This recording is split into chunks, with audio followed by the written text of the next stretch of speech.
ప్రసిద్ధ పర్యాటక ప్రదేశమైన వరంగల్ కిల్లా ఆకతాయిలకు అడ్డాగా మారుతోంది.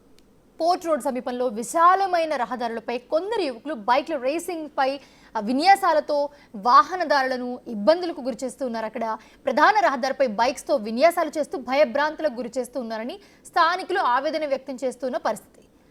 ఇదేమిటి అని ప్రశ్నిస్తే ఎదురు తిరిగి దాడులకు ప్రయత్నిస్తున్నారని ఫైర్ అవుతున్నారు.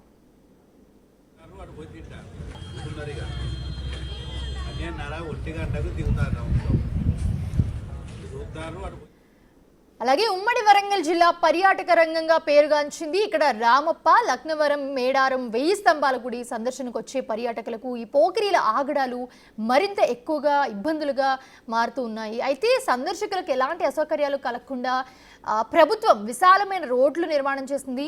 మట్టికోడు చుట్టూ విశాలమైన రోడ్లు వేశారు. ఆయా రోడ్లు కొందరికి అడ్డాగా మారాయని స్థానికులు చెప్తున్నారు. ఇప్పుడు బైక్స్ విన్యాసాలతో హల్చల్ చేస్తూ నిత్యం ఇబ్బందులకు గురి చేస్తున్నారని బాధితులు ఆరోపిస్తున్నారు.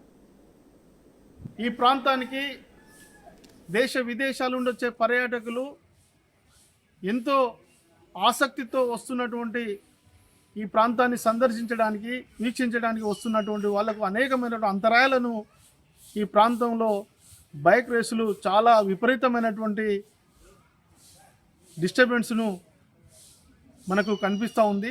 దీనికి అధికారుల యొక్క అధికార యంత్రాంగం అప్రమత్తమై దాన్ని నియంత్రించాల్సిన అవసరం ఎంతైనా ఉందని చెప్పేసి పర్యాటకులు కోరుకుంటూ ఉన్నారు. నేను కూడా ఇక్కడ ఉన్నటువంటి సామాజికమైనటువంటి కొంత దృక్పథం ఉన్నటువంటి వ్యక్తులను నేను కూడా కోరుతూ ఉన్నా.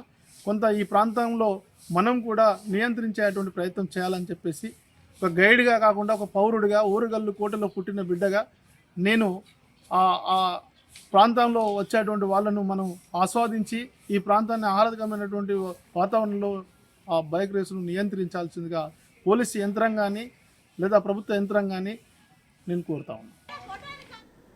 ద్విచక్ర వాహనాలను అతి వేగంగా నడపడమే కాకుండా స్టంట్స్ కూడా చేస్తూ బైక్ రేసింగ్ కు అడ్డాగా మార్చేశారని స్థానికులు ఆరోపిస్తూ ఉన్నారు. భయంకర విన్యాసాల వల్ల పర్యాటకులకు తీవ్ర ఆటంకం కలుగుతుందని చెప్తున్నారు. దీనిపై పోలీసులకు ఫిర్యాదు చేసినా పెద్దగా పట్టించుకున్న దాఖలా లేవు అంటున్నారు. ఒకవేళ ఎవరైనా అడుగుతూ ఉంటే మూకుమ్మడిగా దాడులు చేసేందుకు ప్రయత్నిస్తూ ఉన్నారని స్థానికులు ఆవేదన వ్యక్తం చేస్తున్న పరిస్థితి. ఇలాంటి పోకిరీలపై పోలీసులు కఠిన చర్యలు తీసుకోవాలని కోరుతున్నారు.